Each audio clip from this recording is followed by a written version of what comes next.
The Blue Hammock is already waiting. There is a small room above the water in a quiet fishing village in Portugal. The window is open to the evening air, and the last blue of sunset has already faded from the harbour. You are sitting on the edge of a narrow bed, with your shoes resting side by side on the floorboards. A small lamp glows on a wooden table near the wall. Beside it rests a folded sweater, a simple watch, and a page with a few dates written across the top. The dates have been looked at enough for one night. The watch is turned face down now. Outside, a yellow lamp shines over the narrow street below.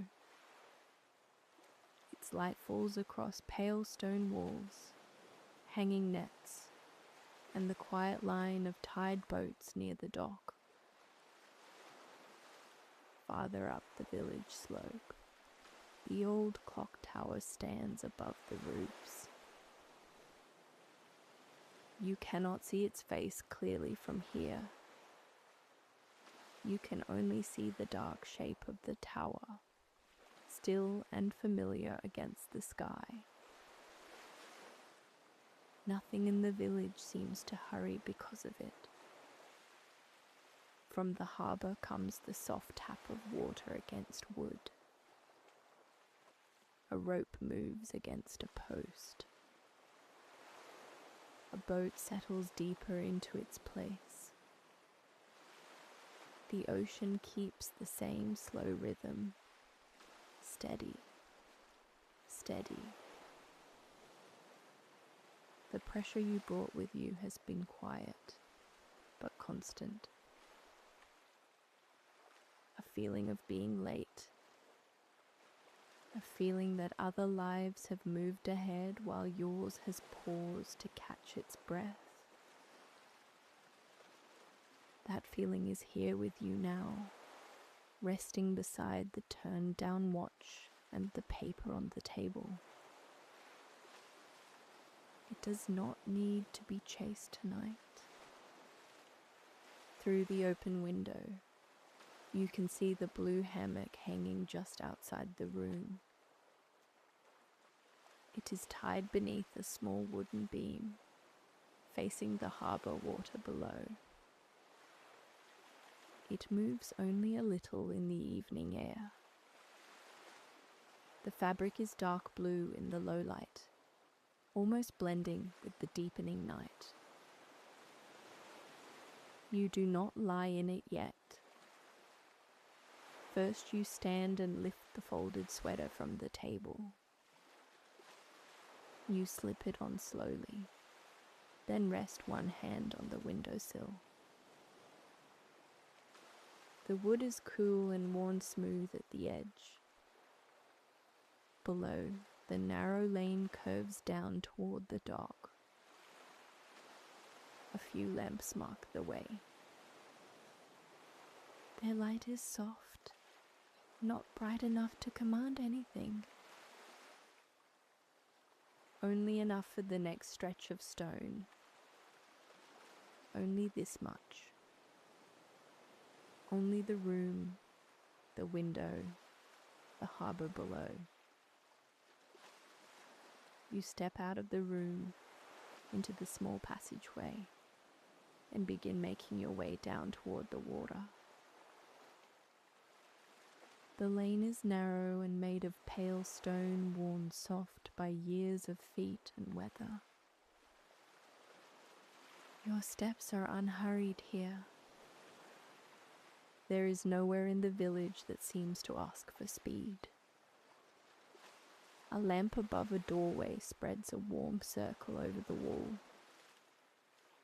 Nearby, a fishing net hangs from a hook, drying in the evening air.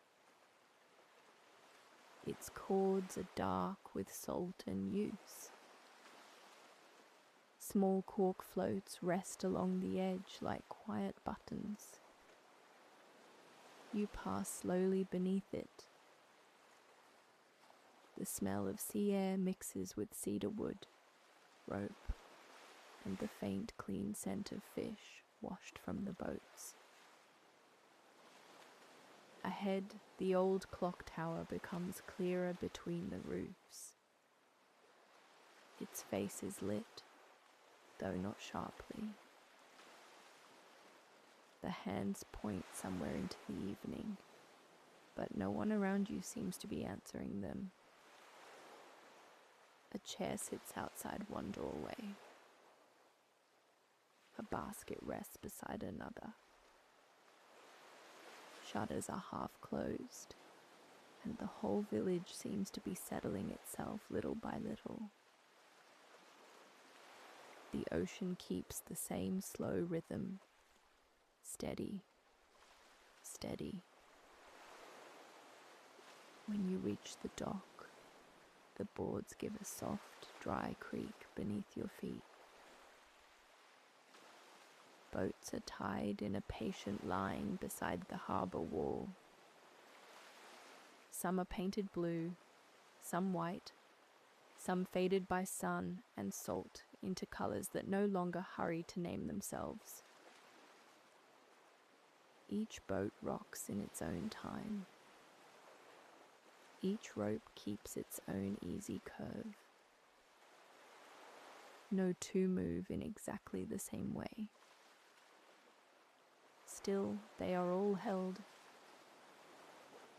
A small metal bell hangs near one post. It gives a faint sound when the breeze passes. Not a call, only a note, light and brief. You rest a hand on one mooring post.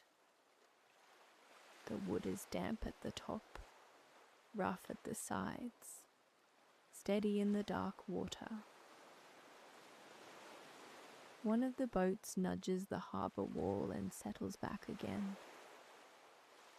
There is no embarrassment in its waiting. No sign that it has fallen behind the others.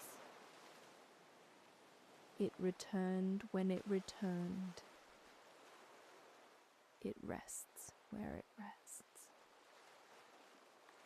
A thought from the day rises nearby. Something about where you thought you would be by now. Something about the pace of other lives. Something about the old habit of measuring your own path against clocks, plans, and moving shadows. You do not have to untangle it here. The dock does not ask for that. The boats do not ask for that. The tower keeps time above the village, and still the water goes on being water. The tide comes in when it comes in. The boats return when they return. Enough for now. You continue along the edge of the harbour, following the line of tide boats toward the small square beneath the clock tower. The stone beneath your feet changes from dock boards to smooth, cool cobbles. The square is quiet at this hour. A fountain at the centre has long since been turned off for the night. A bench sits beneath the tower wall, facing down toward the water. You sit there for a while. The stone behind you still carries a little warmth from the day. Above, the clock face glows pale gold. Its hands move so slowly that the change cannot be seen. Only the knowing of movement remains. The village below keeps soft company with the night. A lamp near the dock, a shutter closed almost all the way.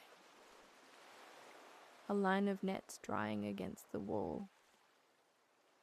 A cat may be somewhere in the lane below, unseen and quiet. The water touches the boats again. The ropes hold. The ocean keeps the same slow rhythm. Steady, steady. You look up once at the clock face.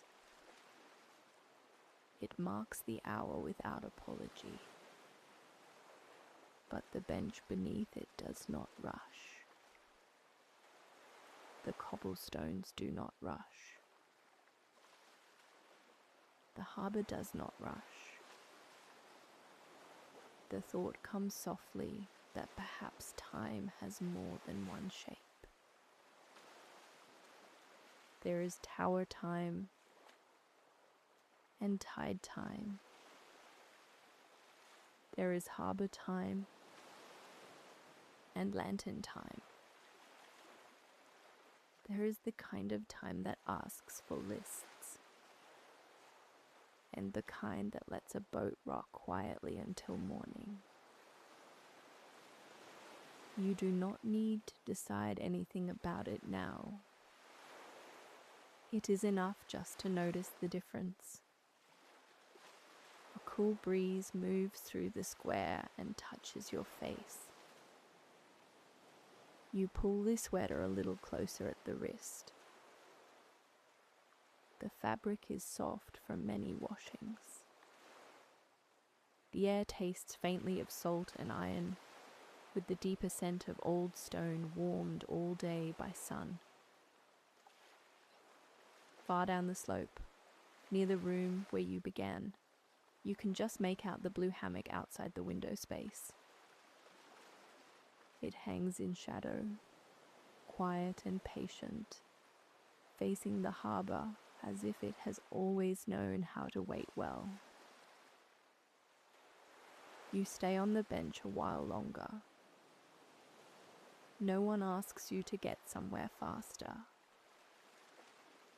No voice comes down from the tower. No boat turns to see whether you have arrived on schedule. Only this square. Only the yellow lamps. Only the old clock face above. Only the water below, tapping its small, patient rhythm against the boats. Little by little, after a while, you rise from the bench and begin walking back down toward the harbour lane. The path home is simple now, because the village has already shown itself to you once. The tower stays behind. The lamps stay where they are. The tide boats wait below, still touching the dark water with easy patience. You pass the hanging nets again. Their shadows make soft patterns on the wall. One cork float brushes lightly against another. A low doorway stands open to a quiet storage room where coiled ropes rest in a basket. Everything seems to know how to stop for the night. The ocean keeps the same slow rhythm, steady, steady. Near the dock, you pause by a boat with a blue stripe along its side. Its paint is chipped in places. Its rope is tied with an ordinary knot. Its deck is clean enough, but not perfect. Nothing about it tries to prove itself. It is simply back in the harbour, simply resting. The same can be true for you tonight. not as a lesson spoken aloud, only as a quiet allowance in the body, a loosening at the shoulders, a softening in the chest, a small step away from comparison. One lamp near the water flickers slightly in the breeze. Its reflection stretches and breaks on the harbour surface. Then it gathers itself again. No line of light stays perfectly whole there. The water does not require that. The village does not require that. You turn up the lane toward the room. The stones beneath your feet are cool now, carrying the last of the evening's air. You pass the small doorway with the chair outside. You pass the wall with the nets. You pass a shutter left half open to the night. At the top of the lane, the Blue Hammock waits outside the room facing the harbour. The cloth hangs in a soft curve. The room lamp still glows inside, low and warm through the window. The watch is still on the table, face down where you left it. The page with the dates is still there too. Nothing on that page has changed, and nothing needs to. The rest can wait for morning. Only this much. Only the room above the harbour. Only the night air. Only the Blue Hammock waiting outside. You lower yourself into the Blue Hammock and let the fabric take your weight slowly. It dips a little, then steadies beneath you. The curve of it holds your back and shoulders with no demand at all. Your feet lift just enough from the stone to let the body rest fully. The harbour lies in front of you, dark and calm under the soft yellow lamps. The tide boats move gently in place. The room behind you keeps its small lamp burning. The sweater is warm at your wrists. The evening air is cool around your face. A wooden beam above the hammock creaks once, softly, then becomes still again. The ocean keeps the same slow rhythm, steady, steady. Water taps the sides of the boats below. A rope answers with a small brush against wood. Somewhere farther off, a door closes gently in the village. After that, the night grows simpler. The clock tower still stands above the roofs, though you no longer feel the need to look toward it. Its hands can keep moving on their own. The boats do not need your help to rest. The tide does not need your help to return. And tonight, you do not need to keep pace with every imagined life around you. The hammock sways once, then again, smaller this time. The movement is hardly more than breath. A feeling of lateness passes through the mind for a moment. It does not stay as sharply as before. It softens in the same way the harbour lights soften on the water broken a little by motion, gentled a little by distance, held without needing to be fixed. Little by little, enough for now. The room behind you is quiet. The page on the table can wait. The watch can stay turned down. The village has no interest in rushing you back into plans. It is content to let the night settle over the roofs, the nets, the dock, and the line of tied boats. The same night settles over you. The hammock keeps holding. The water keeps tapping softly below. The pressure to catch up begins to feel farther away from your hands. Not gone, only farther, only quieter, only less convincing in the harbour dark. The village is still now. The lamps are warm. The boats are quiet. The blue hammock moves only a little.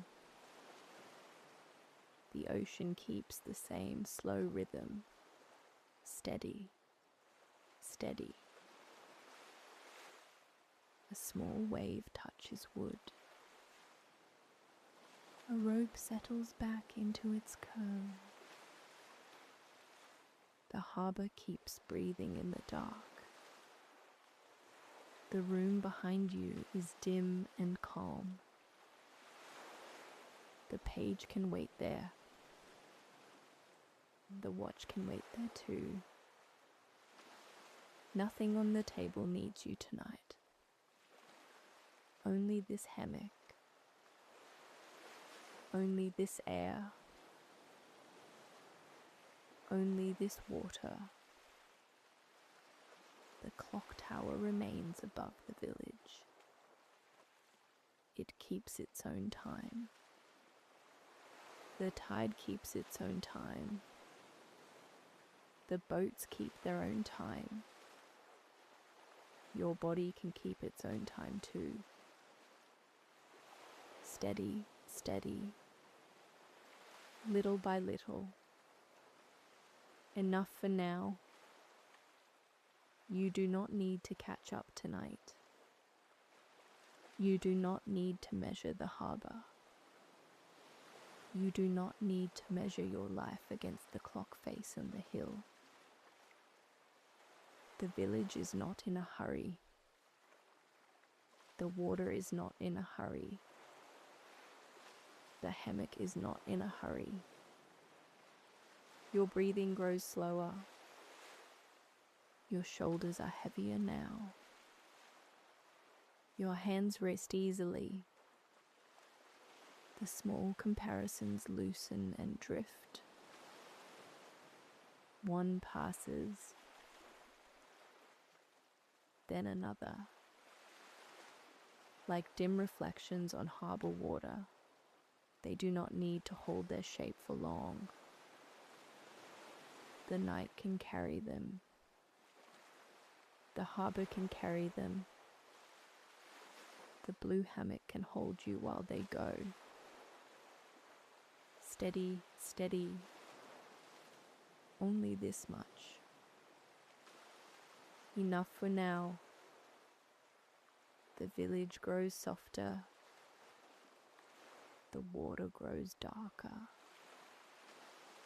The lamps blur gently at the edges. The boats rest where they are. And you rest where you are, no longer needing to arrive anywhere else tonight.